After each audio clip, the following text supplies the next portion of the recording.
No one's talking about your booth in Discord. They're talking about the boat, the rock boat, and the party, that party. They're not going, oh, did you see the automatic press on the rock booth? Because, yeah, it's interesting, but it's not memorable, is it? It's not what people are. So you heard about the party on the Discord? Yeah. They were pretty sweet. That. Yeah. Squeegee Ink Podcast, Season 2. This podcast is sponsored by Blind Maggot, Magna Colours, M&R, Target Transfers, and Adobe Creative Suite. Well, my name is Ryan Moor. I've been screen printing for about 20 years now. Started a company called Ryonet in 2004 after screen printing with my band, punk rock t-shirts, very DIY style.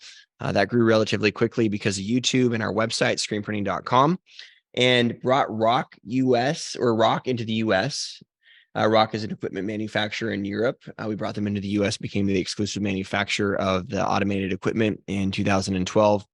Also bought Riley Hopkins in 2012. So started doing a lot of vertical integration into the industry, manufacturing and sourcing our own products. We were actually a partner of Inksoft. We ran all the sales and marketing for Inksoft at the very beginning of Inksoft.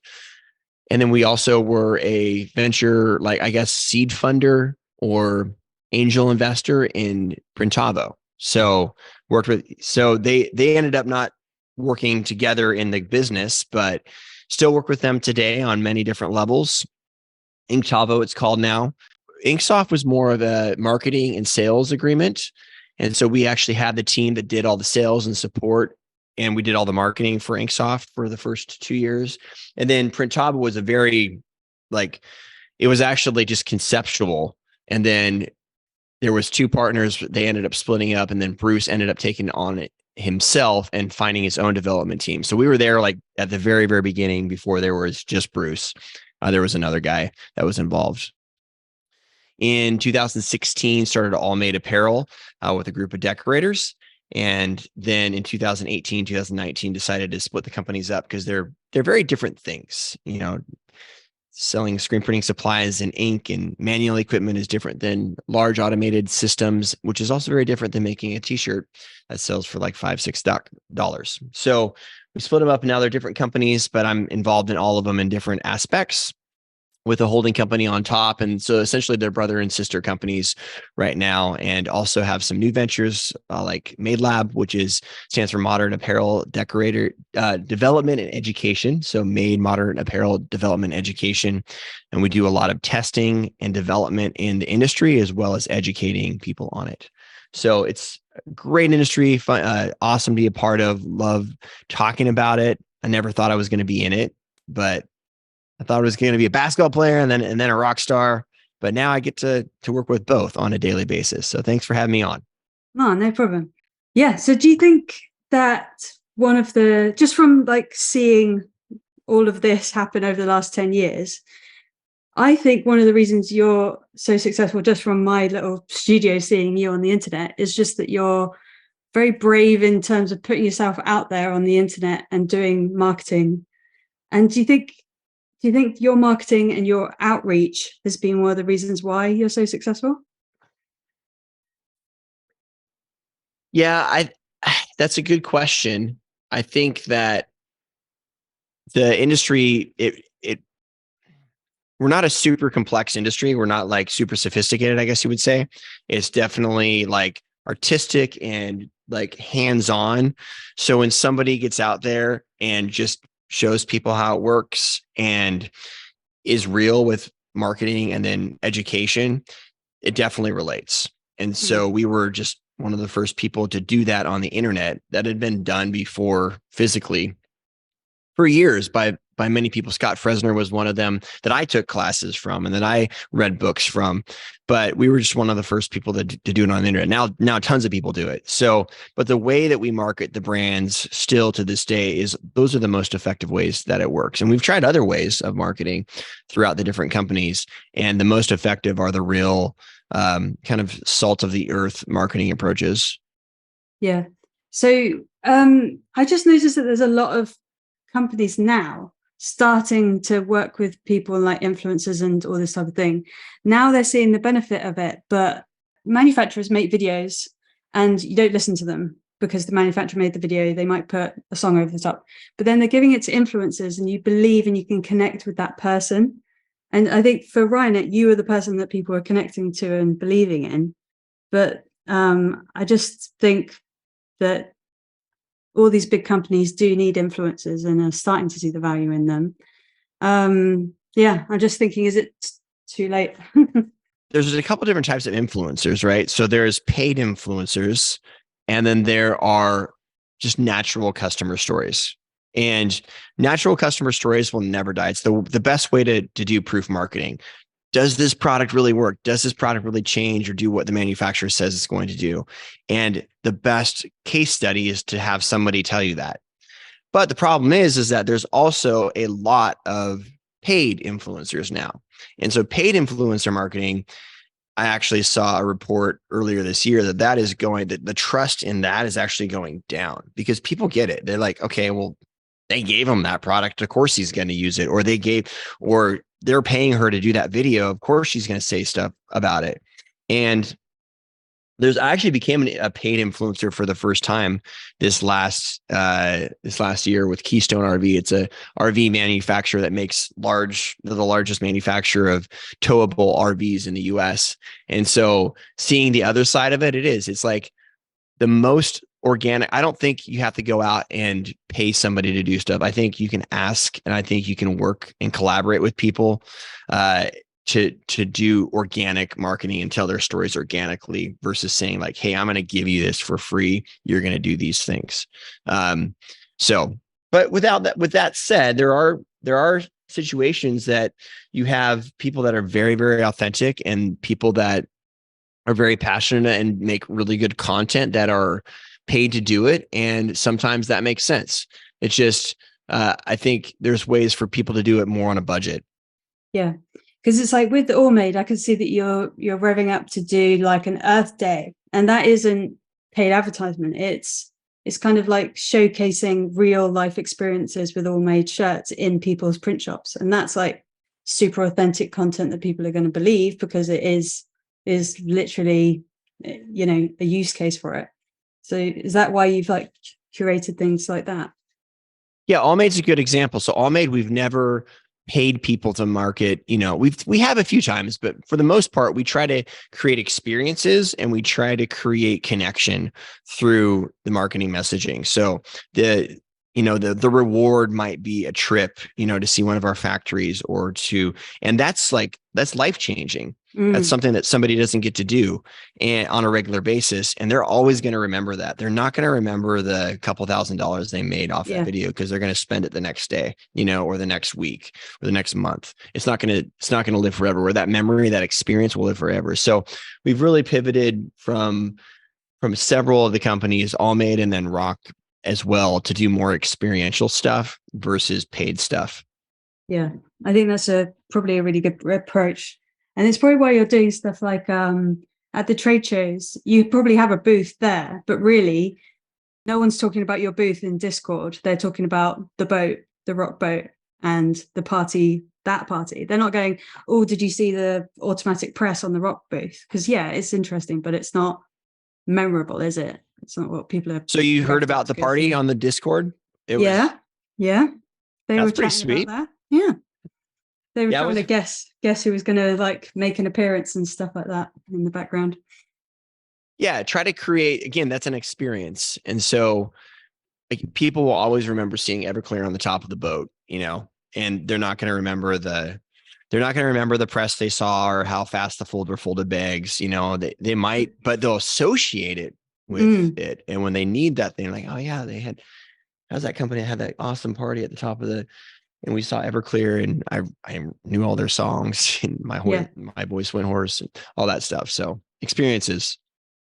This is something that I'm trying to ask everyone. Like, do you have an unpopular opinion in the screen print industry that you just want to kind of like shut down and stop everyone saying? There's a lot of different rabbit holes to go down. I think one of the things that people don't talk about enough is just the sustainability of the manufacturing process in the actual garment itself. And a lot of people are focusing now on sustainable manufacturing processes through green energy and, lean manufacturing, which are very, very sustainable. But at the end of the day, the two biggest impacts of the garment, the number one biggest impact is the overall quality. And when I say overall quality, that is everything that creates that finished product. That is the ink that goes on it. That's how it's printed. That's how it feels. And that's not necessarily a smooth feel because some people want the rough feel, but it's how it's filled to design to create the client's end effect. It's how long the garment lasts. It's how long it washes. It's how much it shrinks. It's how long that garment stays and is worn and is not thrown away. You know, we're throwing away 80 pounds, at least in the US, about 80 pounds of apparel every single year. And so the most sustainable garment, no matter how it's made, is one that does not suck. And there's a lot of garments out there that suck. And why do they suck? It's because I want to get it cheaper. I want to get it faster. I'm not going to take the time to design something good for it, you know? And as a result, they don't get the result, whether it's a company shirt or it's an ad promo or it's a sports licensed, you know, they're not going to get the result that they want. We're not going to wear the sports shirt because it's shrunk and we're going to have to buy another one. And that one goes in the garbage or becomes a rag. So that is like the number one thing that we can all do better as printers and as manufacturers is make a better quality product. And don't take the shortcut of saying, I'm just going to do it for cheaper. I'm going to say yes to that cheaper. We're going to try to push back on that because then we'll all be more profitable and make more money in the process. And then the second is just like the chemical cotton, you know, the polyester that's used, polyester in general, how much polyester is used, even though it's even recycled polyester, but just general polyester, how much oil that uses, how much energy that uses to create. We create a lot of products in this industry and very small number of them are made sustainably, you know? And so what's the impact of the plastics that are coming off of that for our oceans? A lot of people get every single product that comes into the US, at least I can speak from this experience from Asia, is bagged in a plastic bag that typically gets ripped apart. And then the product a lot of time gets put into another plastic bag, you know? And so that's crazy to think about that and that plastic bag is like a single-use plastic going into the ocean. So it's like, or going into a landfill. So those types of things is if we think about ultimately sustainability in our supply chain, it's like making better quality products and then making products that are made with sustainable materials and have a sustainable idea, not just one part of it, just the whole supply chain. And one part of it's great. Let's do more of that. But then let's say, hey, Gildan, can you make that next shirt out of organic cotton? Or the shirts that come from, is there a different way that we can get shirts from the manufacturer that custom makes stuff for us in Asia to be able to have it not plastic bagged when it comes in? Yeah, that'd be nice. But that's the reason why I think Allmade is what the industry needed, especially in America, because you had to found the company with the idea of it being environmental in the first place. Whereas I think Gildan is such a juggernaut, it can't reverse it. Like even if it brings in some organic cotton, it can't undo the damage and the infrastructure that's already been created with all its other products. So I think you need new businesses like Allmade and Stanley Stella in Europe to start with the idea of being sustainable from the beginning. So yeah, I don't think Gildan could ever get there.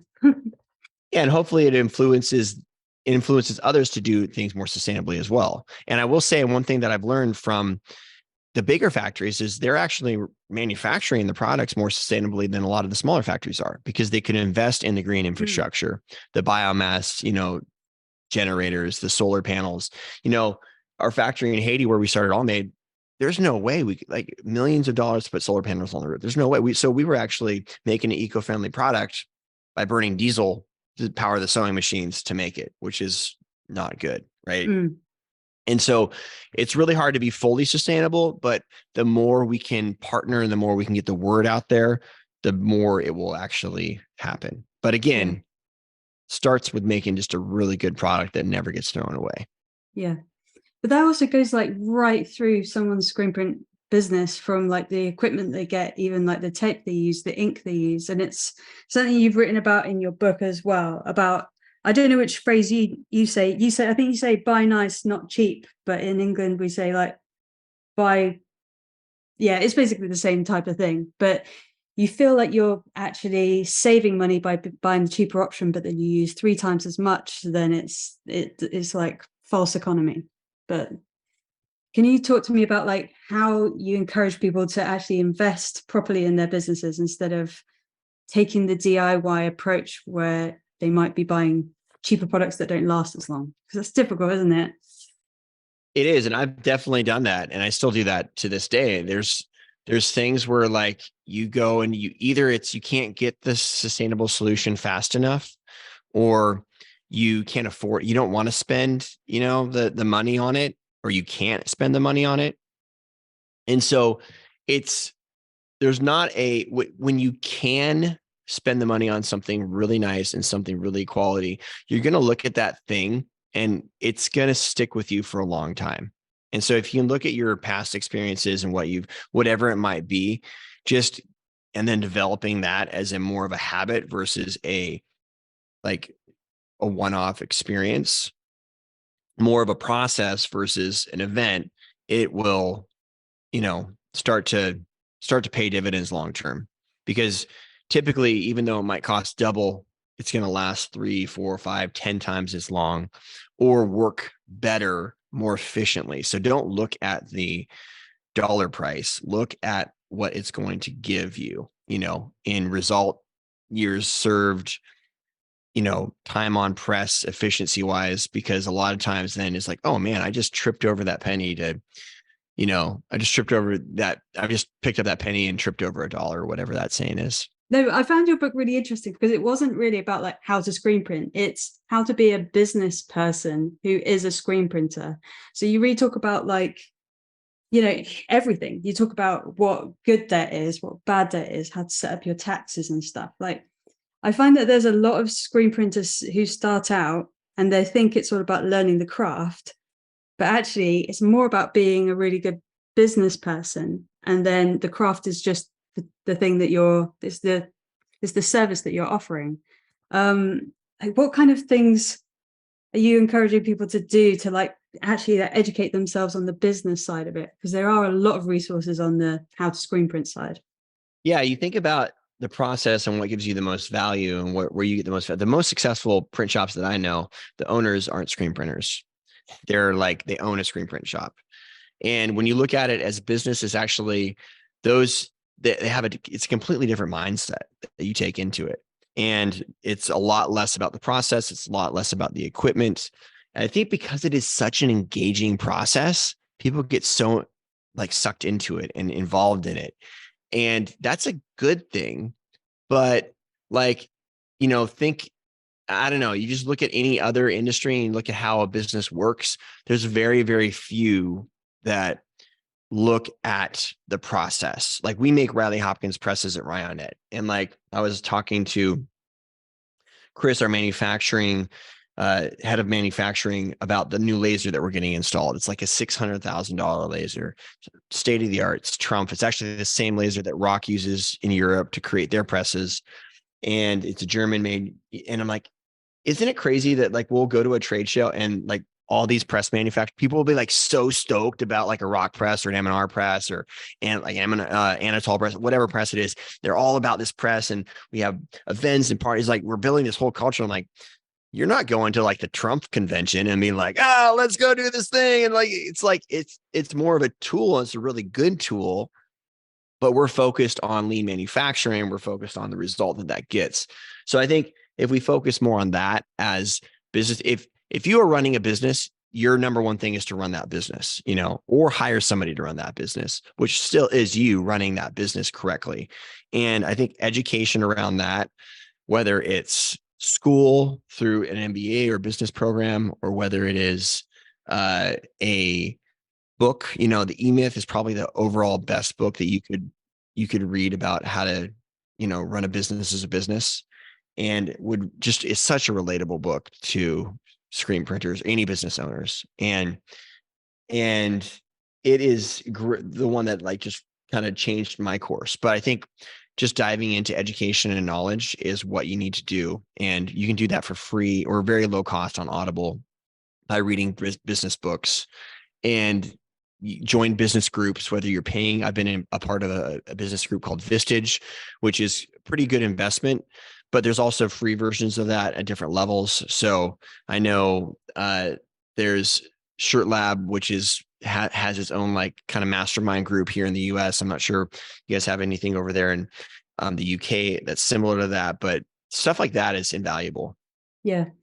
But that E-Myth thing that you said, I read that and I kind of looked around at everyone who I know who owns businesses, and I actually realized, oh, that person isn't like a real business owner or entrepreneur. They're just an owner operator. They do the thing that they sell. So like my dad, for example, he used to have a huge company where he employed like 300 people, but now he's kind of like wound it down. So he is the person actually laying bricks on the building site again. So he's like become the owner operator again.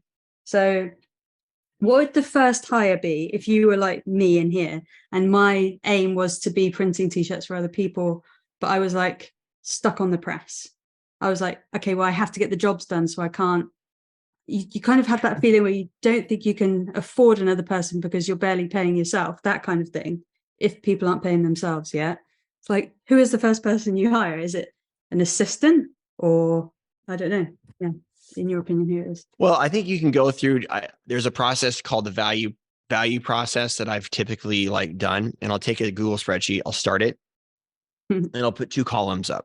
Column 1 is value.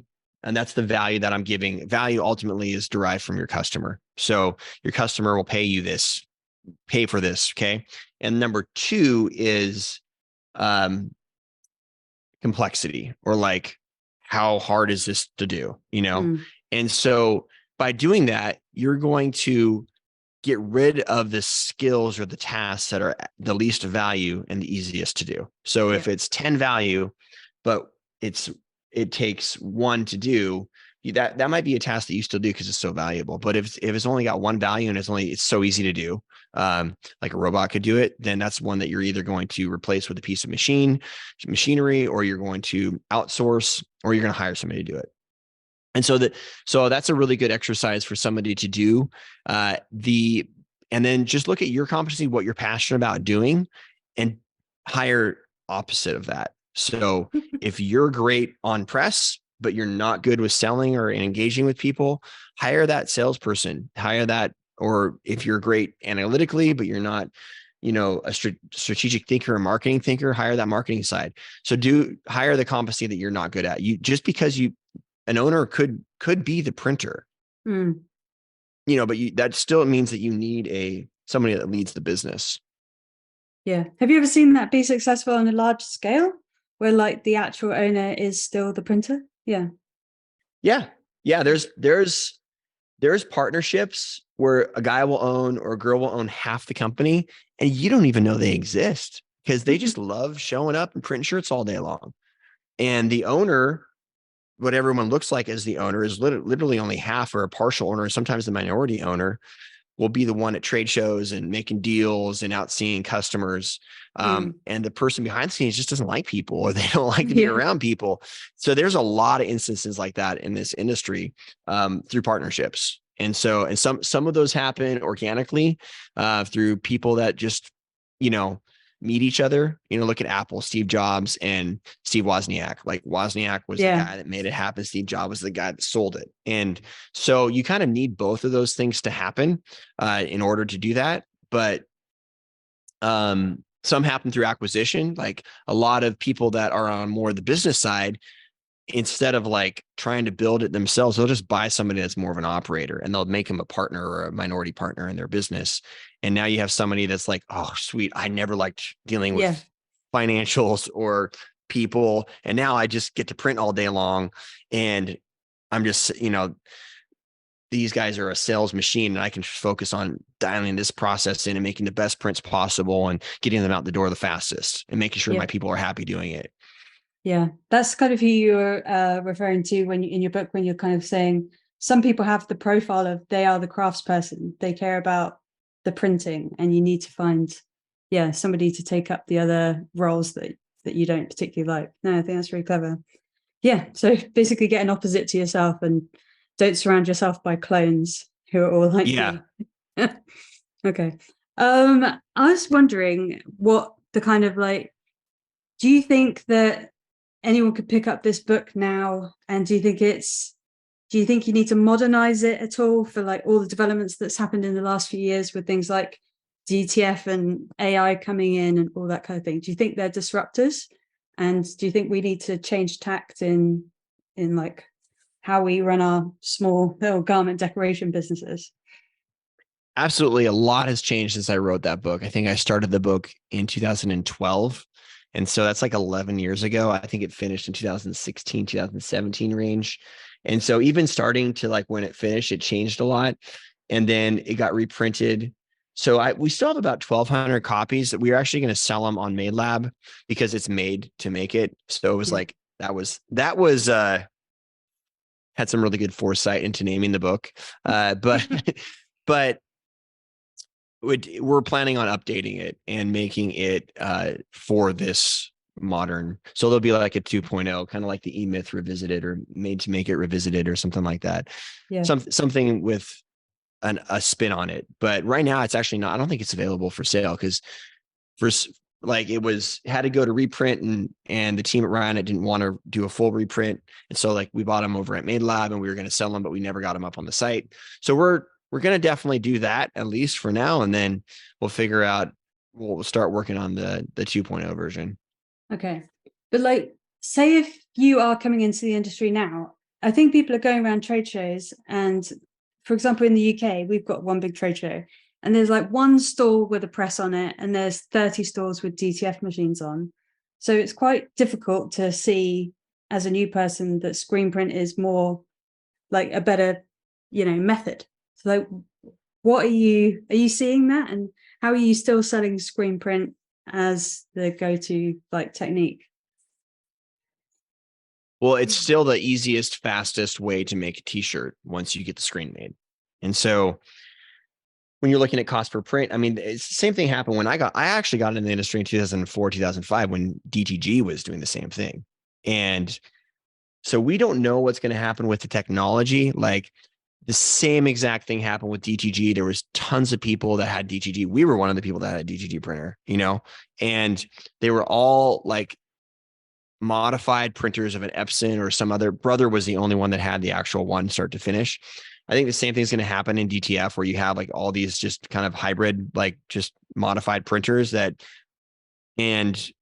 Epson or Brother are going to make one and put everyone else out of business or make them a lot less relevant because they'll have the service and support behind it. HP will probably get into it. They're one player that's kind of sat on the sidelines this whole time and like, it's not ready yet, And so even with DTG, so yeah, big players are going to get into it. And I think DTF is a tool. It's a trend right now and it's the newest trend. So it's hot. I think it's a great tool to decorate, but it's more time consuming. It's less environmentally friendly because you're using a carrier sheet versus direct printing. And it definitely does not give you the number of results that screen printing can give you. So I think because of that, like it's a great tool. I think DTG is a good tool. Like whatever you're doing, you're going to use different tools. And some businesses may only screen print. Some businesses may only DTF. Some businesses may only DTG. Some businesses may only embroider. Some businesses may do all of those things, but it's a great tool. So I think screen printing, we have a lot of people that DTF or embroider or sell promo, and they're getting into screen printing over here because they see it as the most economic way to make a t-shirt, which it is. Yeah, I think so. So yeah, just sell it on the economics, and that's why I think like there must be this sweet spot where DTF actually makes sense as the garment decorator for how much it costs you to produce that product. There must be a sweet spot where like screen print actually wins, but I want to work out the exact amount of t-shirts where it's more economical to screen print, and I think it's quite low because the ink is so cheap and emulsion so cheap once you've actually got it in your studio. And well, it's also number of colors. So like this print right here is a 6-color print, and it looks like a 2-color print. To do it right, 6 colors. Where you can DTF that, and it'll look almost as good, if not just as good. for this solid logo with a little bit of a gradient, like halftone, or it's just like a lighter color on top, that will look pretty good on DTF. And you can make a lot of those on a sheet. So something like this, corporate branded, even though Rock is a screen print manufacturer, we are making a high-end automated, like very, very fast heat press. Because the idea, one of the downsides to DTF right now is it's very slow, but, working with things like the Stampinator and, developments there is like, if you could just like, I sell a Rock press, like right now, the way like I talk about, we were at a PPAI show, which is like all promo. Most of these people do not screen print. They've never screen printed. They come in, they look at the press at the stand. We're the only press in the show, and it's a huge show in Vegas. And they're like, I want to do that, but that looks too complex. I'm like, hey, look, just screen print like your 1 and 2 color stuff, like the shirt you have behind you. That's pretty simple to do. You don't even have to make your own screens. You can outsource it. Like, pretty simple to do, easy to set up, easy to do. But if you have a 4-color job, just all you have to do is go to Supercolor or get a DTF partnership and then put it on press and hit it with the Stampinator, and we'll do it for you at the same rate a screen print press will do it. So I think there's ways to do DTF that's more efficient. But it is, we've talked about the same thing with DTG for years, and DTF is easier because you're printing on something that's never changing. DTG, every single t-shirt is different, and you're printing on a movable substrate. Whereas DTF, you're printing on this piece of plastic that is not movable, and it controls one of those main variables, and then you transfer it. I think if people haven't heard about the Stampinator, then they might be living under a rock. But basically, it's just like, can you explain what the Stampinator is to people and how you initially figured out how to use it, and now you're talking about like using it basically as a heat press, aren't you, with the automatic moving underneath? But can you explain to people who haven't heard about that what it is? So I met the Stampinator guys, Jeff Fiorucci and his brother, at a trade show in Texas, I think 2015, 2016. And they had this like Stampinator thing, and it was like, this huge metal box, and they're like, it's a heat press that does transfers. And back then, it was actually developed for transfers, and no one was doing transfers. Like there was like this craze of like when heat transfer vinyl like kind of like made a comeback, and Stalls and Caesar came out, and they really pushed that, but that had kind of died down, and like plastisol transfers were still looked as kind of cheap. And so not a lot of people were doing transfers, and I was like, that's kind of gimmicky. And then he's like, well, what else could we use it for? And I think I said like, if that worked as a flash dryer, maybe we could sell it. And so he's like, oh, let me try that. So he just stamped wet ink, and it worked amazing. And so it was actually developed for heat transfers. It can flash. It works great as a flash. It works great as a pre-press. So before, how my Made team uses it actually the most is they press the shirt before it's printed to flatten the fibers down before it's printed. How most people probably use it is a stamp. So it stamps the first layer of ink, and so you can build a great overprint over it. And so it stamps, flashes, and rolls all at the same time. So right now, the other options would be a roller, which comes after a flash. But to do that, you're already gelling and curing the ink slightly. And ink only goes one direction. It doesn't go softer once it goes harder. And so you're trying to flatten something down that's already hard, which doesn't work. Versus when you stamp it in, you're hitting it and like flashing it at the same time. And then it can be used to do final cure on press. So you can actually, for a small shop, I know a guy in his garage, he doesn't have a lot of power. He doesn't have a space for a conveyor dryer. He's using the Stampinator and printing 200 shirts an hour on an automatic press, and then using that to heat press the shirt finally, which you could do with a heat press too. Or you can use it to do transfers. And now with this whole DTF thing, it's becoming much more relevant in the transfer world. So, and it works on any press. It doesn't just work on a Rock press. It works on any press out there. Because you just wheel it up like another flash, right? So yeah, you just stick it in like a flash. Yep. I had this thing where I was talking to the emulsion guru, and I've also spoken to like this class, international coatings. And my idea, which is a bit, I know it's not great, but I think the Stampinator might be hiding some bad printing techniques, and people are basically just squishing the ink down, even though it's fibrillated. in certain studios where they're not quite giving enough attention to their screen printing. I think it's hiding some shitty prints, but maybe that's not a bad thing. Maybe it's just, it definitely is, which is great. Yeah, I know, but it's kind of like at the end of the day, remember, it's the shirts, and you'd be crazy. Like at Made Lab, we do all the testing and we do development, and we got these shirts in from like Bella Canvas sponge fleece is extremely hard to print. And when it's black, it dye migrates. So not only is it hard to print, it dye migrates. And so we got these from a major printer and they looked so bad, like so bad. Like how is this major printer even doing this? And they're like, how do we do this better? And it's like, okay, well, you can change your entire screen process. You can change your inks that you're using. You can add probably 3 more screens on press, or you can buy this one tool that does that all for you and you don't have to change anything else. So it is a bit of a hack, but it does work really well. Yeah. I don't know why I don't like that, but it's just hiding some people who aren't good. But then what is good if the product looks good in the end? I don't know. It's just taking a little bit of the craftsmanship out of some things, but I see it as a bonus in the end. I don't know. Okay. You're right. It can. Yeah, it can squash it. But then, we're making better shirts at the end for the industry to look better. I don't know.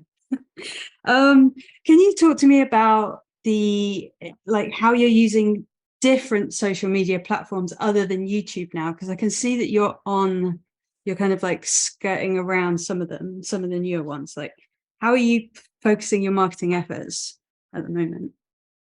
It depends on the brand. So we go where people are. And I've always said that about social media marketing when Facebook came out, when YouTube was out. So we're going to go where people are most engaged at. And so right now for our industry, people are most engaged on Instagram. And so it's where it's the least salesy. You're showing the least amount of ads. You can have the most engaging posts. You have the most interaction. And so that's where we're focusing the most of our marketing efforts on. For brands that are wider reaching, we will then go into TikTok because TikTok's the fastest growing platform, is the easiest to go viral on. But for instance, like rock, like we've all had a meeting recently with our rock marketing teams, like maybe we should stop. I'd rather invest more in things like blogs than in TikTok, because TikTok, like how many screen printers or t-shirt enthusiasts will buy like a rock, like 1.001% versus like Allmade, everyone wears a t-shirt. So as long as we have like maybe Allmade's a great platform for TikTok, and so it depends on the brand. And so Ryonet's experiencing more with, they just got into TikTok a little bit. It's doing pretty good. But again, I think right now, YouTube's a good staple. But none of the brands are doing great things on YouTube. It's because it's so crowded and it's so influencer based right now. Like my kids are on it all the time. And one of them is a YouTuber. He wants to be a YouTuber. He got like 15,000 subscribers in under a year. But then he hasn't grown a subscribership in like the last year, so he's like all bummed. He did a video on April 1st. He's like, I'm quitting. I haven't grown my subscribers in like 6 months. I'm going to quit. And then he's like, I'm just kidding. And then he looks around and you're like viral for an ice bath. And he's like, maybe I should get into that as well. No, he actually went viral before. I've never gone viral before. And he went viral before I did, the week before I did on one of his YouTube videos. And I think that YouTube video has like 8 million plays now. It was just a short. It was a mashup that he made. And my mind's like, it's not like he made it from scratch. I'm like, yeah. So like my band started covering songs. Who cares? Like look at all the people that cover songs and go viral. Like it's not their song, but they put a unique spin on it that people liked. I think that's still creative. All I did was take an ice bath and put it to Steve Harvey motivational speech. And I went by, like, I didn't do anything creative. I just got in the freaking water and hit record. Like, so you never know what relates to people. And I think every creative venture is, different and is taken differently. There's the harsh truth, isn't it? Like if you actually really try to make it go viral, it definitely won't. And then the weird one that you did ages ago might like just get picked up by something that's current and exciting at the time. You can make a video go viral. I mean, you can strategically do it. Force it, yeah.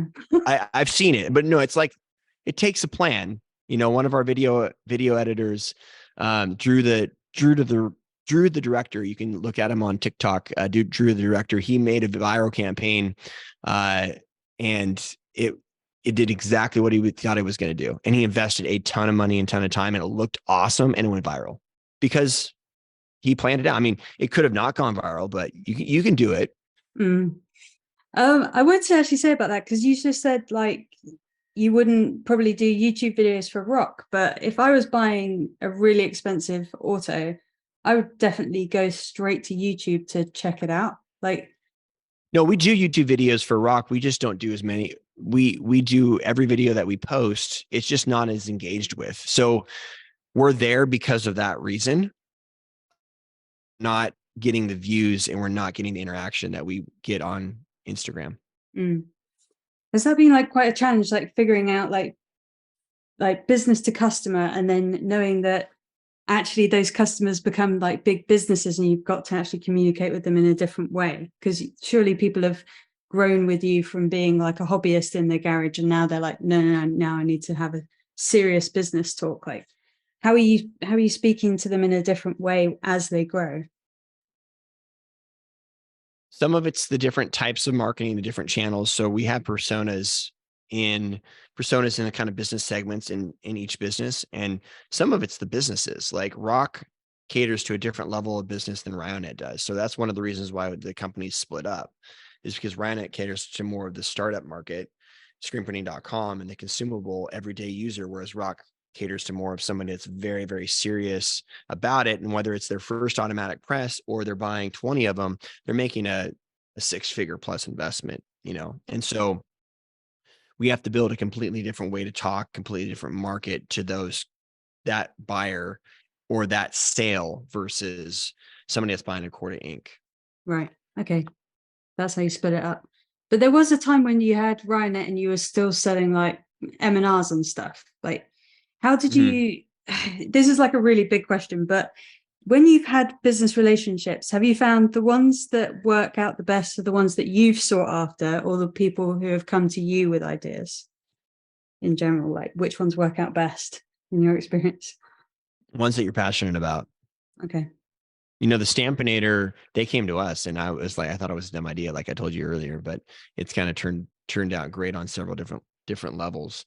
And so, yeah, it's ones that you can be passionate about. It doesn't matter who started the idea. I think some people that have worked in our companies throughout the past, especially in the marketing, they won't buy something or they don't get it unless it's their idea. I think that's stupid.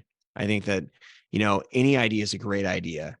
And if you're the person that takes that idea to the next level, you're still just as impactful of having the idea versus like, oh, it has to be my idea to be good. You know, that's bullcrap. And so it's all about what happens to the idea. If you're the business or you're the partner or you're the person that helps that idea come to fruition, you're just as big a part of it. Okay. Yeah. This was like more of a, like an audience member question, but he said, do you realize how much you are like Ryan Seacrest? He basically said, do you ever get like accidentally mistaken for him? Every once in a while. It's not been for a while, but every once in a while. But also the same name. But also, isn't there another Ryan at Ryonet called Ryan Moor? There is a Ryan Moor at Ryonet. Yeah, because I was on a call with him once and I was like, oh, this is Ryan from Ryonet. And then it was like, you're not Ryan. Who the hell is this? Yeah. Like, how confusing is that? I know. He goes by Zmore or Zmori. But yeah. Yeah, Ryan was a very popular name in the 80s. You know, I had 3 friends in high school. There was 2 at my last class. There was 2 other Ryans in the class last week. So it's like, typically you go by the first Ryan gets the Ryan, and then the other ones get like the last name or nickname. The nickname. Yeah, because they should start putting that on his calls, that it's not the Ryan. They should do that Z Ryan or whatever you just said. Yeah. Not that I was disappointed. Well, I was a tiny bit disappointed when I was on the That sounds Where's really the hard. guy with spiky hair? Ryan Mer I even though I don't like to wear hats, I wear a lot of different hats. And so Brett, my partner in Allmade and Made Lab, he's like, he just calls him Ryan. It's Ryan from the internet. And so Yeah. But Brett's been a really good partnership for you, hasn't he? Because he wouldn't normally be the front man, as like you're a little bit more outgoing on camera, I feel. And he's kind of like running. Have you left him to run Made Lab and you're going around to all the other different businesses, or how involved is he? no, I have actually three partners at Made Lab. So Brian Lessard, who's kind of our ink guru, print specialist, amazing printer, one of the best printers I've ever been around, probably the best printer I've ever been around. Tom, who's an amazing business and design aesthetic person, who's our CEO now.